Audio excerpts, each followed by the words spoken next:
es alguien muy rudo. Entonces tenemos que tener el balance, porque así como salvó y defendió y cuidó a los cristianos, vemos que tenía errores muy grandes. Vamos a ver adelante, dice, retrasó su bautismo hasta poco antes de su muerte, con la idea que prevalecía en su tiempo de que el bautismo lavaba todos los pecados cometidos previamente. ¿Sí? Fíjense bien, eso es curioso. A mí me ha tocado ver, yo a veces me toca administrar a alguna persona la palabra de Dios y me dicen, híjole, qué bueno, ya me convertí, híjole, el Señor me está tocando, y luego dicen, ¿y no me dará un tiempo de pecar un poco más para ya después me voy un poquito más al mundo y luego, pues qué lástima que hay en su corazón?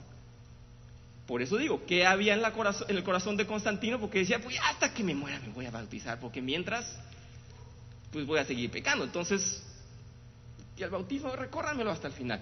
Y efectivamente, antes de morir, tuvo tiempo. Yo creo que el Señor lo salvó, es mi creer, se lo dejo al Señor y al juicio de ustedes, opinar, solamente opinar. Pero digo que él tomó algo que se le llama un catecumenato, o una instrucción exclusivamente para el bautismo, que antes oficialmente tomaba 2 o 3 años. Ahora en una semana los despachamos, pero porque confiamos en que están aprendiendo con nosotros, ¿verdad?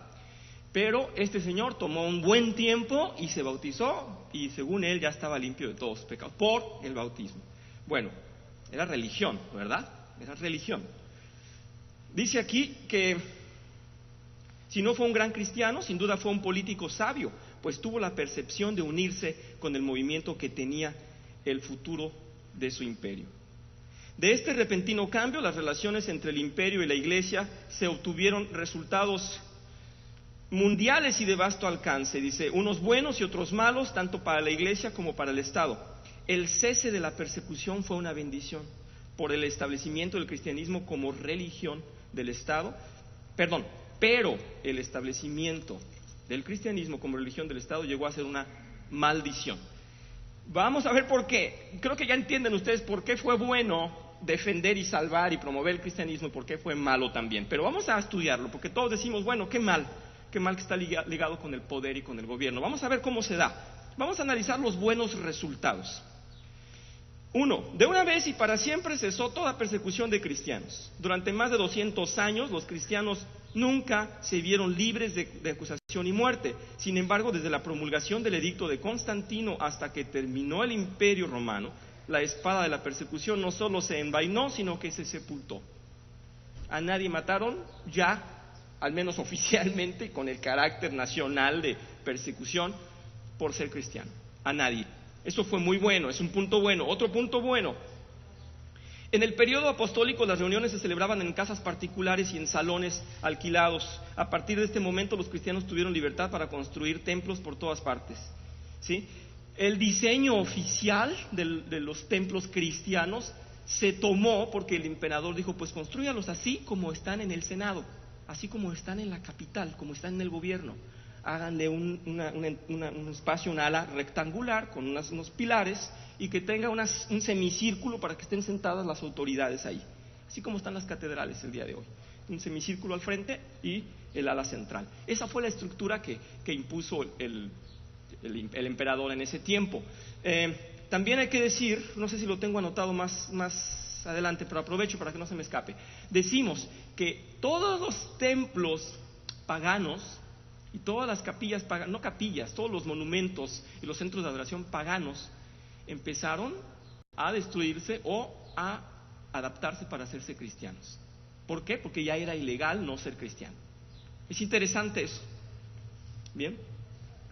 Número 3. Se formalizó el Día del Señor. Ya dijimos que la Iglesia Apostólica se reunía ¿en qué día? Domingo. La Iglesia Apostólica en domingo. La sinagoga seguía en sábado. La Iglesia Apostólica en domingo, desde el principio. Pero ahora él lo estaba haciendo oficial. Como para los cristianos es el domingo, ahora lo institucionalizamos y decimos, todo el país no solamente guarda un día de adoración, sino que es el día de descanso. Prohibió, no sé si lo puse ahí, sí, el primer día de la semana se proclamó como el día de descanso y adoración, 7 de marzo del 321, Los mercados permanecían cerrados, así como las cortes, oficinas públicas y talleres, excepto para el propósito de liberación de esclavos. No puede hablarse de la sustitución del sábado, pues en el imperio no se reconocía hasta entonces ningún día de descanso, solamente lo observaban los judíos, ¿verdad? O sea, no había un día oficial en todo el imperio romano de descanso. Cada quien adoraba a su Dios y descansaba cuando quería. Bien, les digo esto porque, termino. También ese día los soldados tenían la orden de no hacer sus ejercicios militares diarios, sin embargo los juegos públicos continuaron el domingo con la tendencia de hacer de ese día uno de fiesta en vez de santo, ¿sí? Como ven, no había un compromiso personal con Dios, una conversión, pero sí había un respeto instituido nacionalmente. Ese día, otra cosa, no es de trabajo. Bien, les comento esto. Sí, adelante.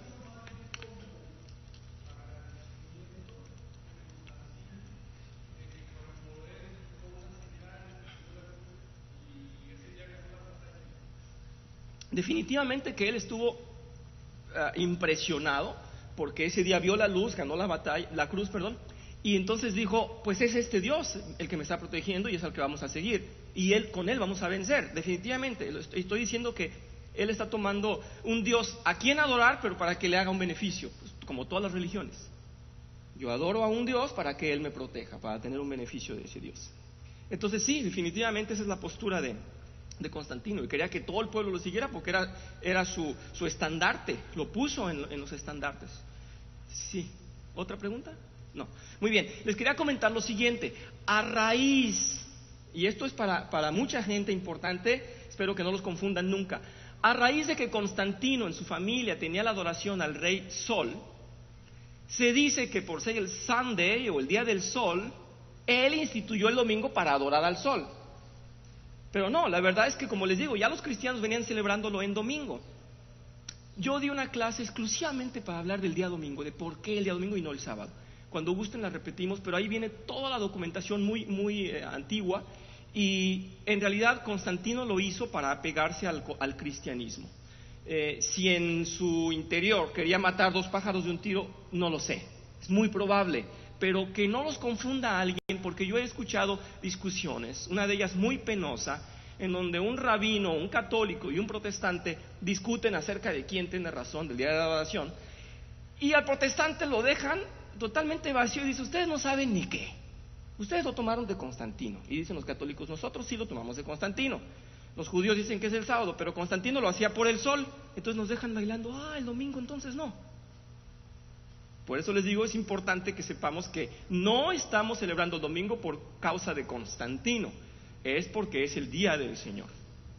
Si Dios me da oportunidad, después repetimos esa clase o la extendemos acerca del día domingo.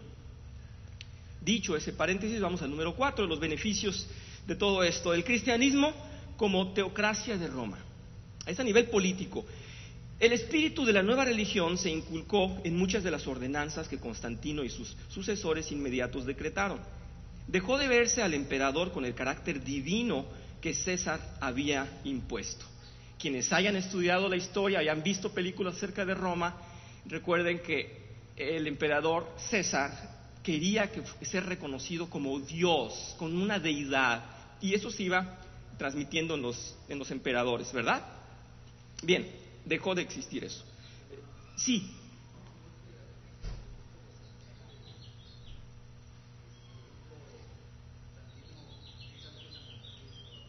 Sí. Sí. Fuerte. Sí. Uh-huh. 4.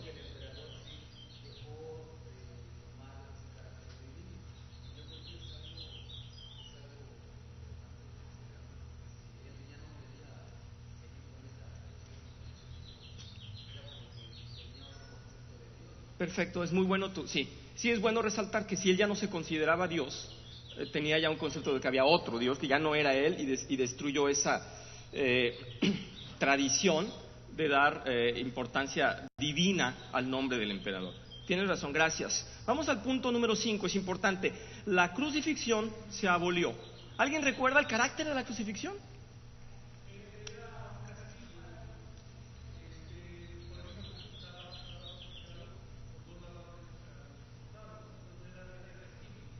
Sí, la cruz tenía un sentido de maldición, ¿verdad? La cruz era, ¿sí, Mingo?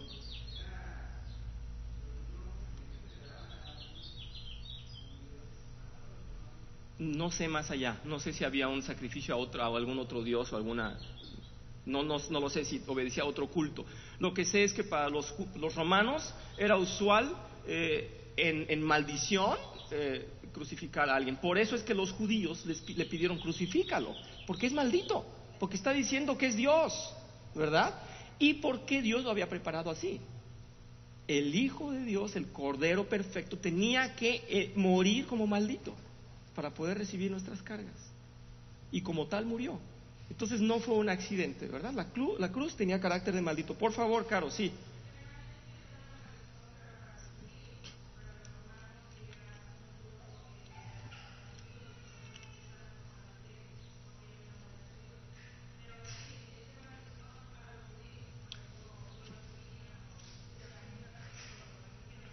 Muy bien, gracias. Sí.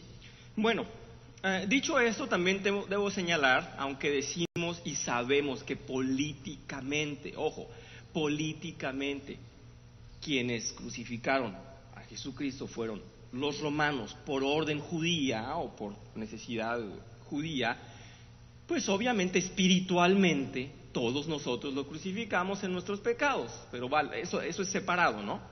Políticamente fueron los romanos y los judíos. Muy bien, adelante.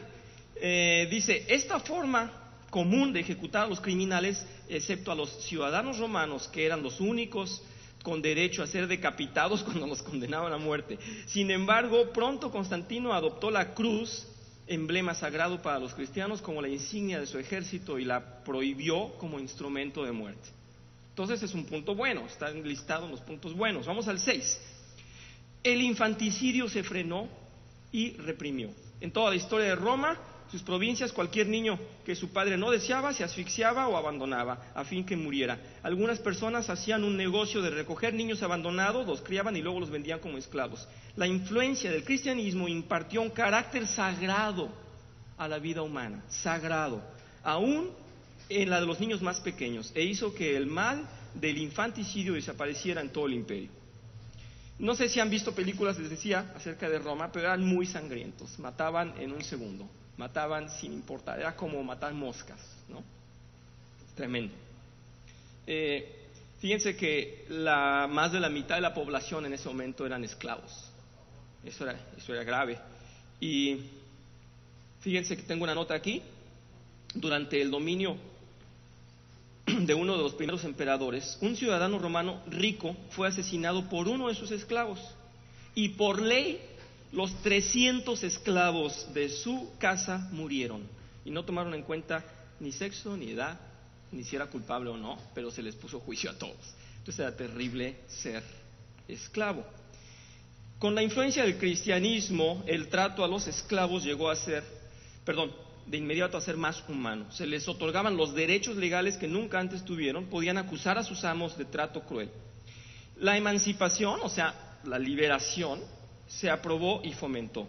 Así la condición de los esclavos mejoró y la esclavitud poco a poco se abolió. Todos procuraban ser miembros de la iglesia y a casi todos se les recibía.